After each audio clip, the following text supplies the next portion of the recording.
Salam, hər vaxtınız xeyir olsun.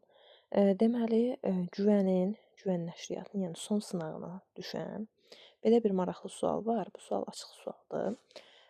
Deməli, sualı oxuyuram. Deyir ki, A1-S5 diapazonuna görə yazılmış fikirlərdən hansıları doğrudur? Bizdən doğrunu istəyir.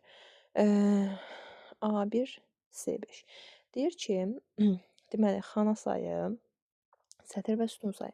Biz ilk öncə yazaq, sonra variantlarda, yəni hansı cavabların doğru olduğuna baxaq.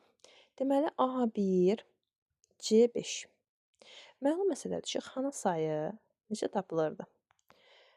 Deməli, baxıram. A, B, C. Deməli, burada 3 sütun var. Sütun A sütunu, B sütunu, C sütunu. Xana sayını tapasıydım. Xana burada yaddan çıxıb qalmasın. Deməli, sonra 1, 2, 3, 4, 5 dənə də nə var? Sətir var. Deməli, 5 sətir, 3 sütun. Xana da necə tapılırdı? Xananın sayda belə tapılır ki, baxın, bundan ötürü bir düstur var ki, deməli, sütun sayı 3 vurulsun. Baxın, burada deməli, buradakı 5-dən biri çıxırıq. Vurulsun 5 minus 1 üstəgəl 1. Yəni, bu üstəgəl 1 bütün düsturlarda yazılır. Ya da sətri sütuna vurmaq da olar. Yəni, orada məsələn sütun sayımız 3-dür, sətir sayımız 5-dir. 3-ü 5-ə vurub da 15 ala bilərik. Yenə də burada cavab 15 olacaq.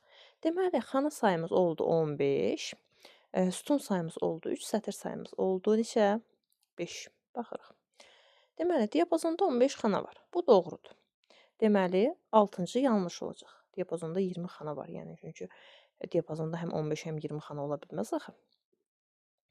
Diapazonda 3 sütun var. Diapazonda bəli, A, B, C sütunları var idi.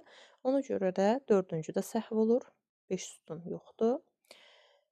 3-cüdə diapazonda 3 sətir var. Diapazonda 5 sətir var. Sətirlər 1, 2, 3, 4, 5 deyə nömrələmişdik. Məlum məsələdir ki, və burada 5 sətir var cavabı doğrudur. 3 sətir var cavabı isə yanlışdır. Ona görə də burada variantlarımız olur. Hansı? 1, 2 və də 5. Sağ olun, belə maraqlı sualların gəlməsini istəyirsinizsə, rəy bölməsində yaza bilərsiniz.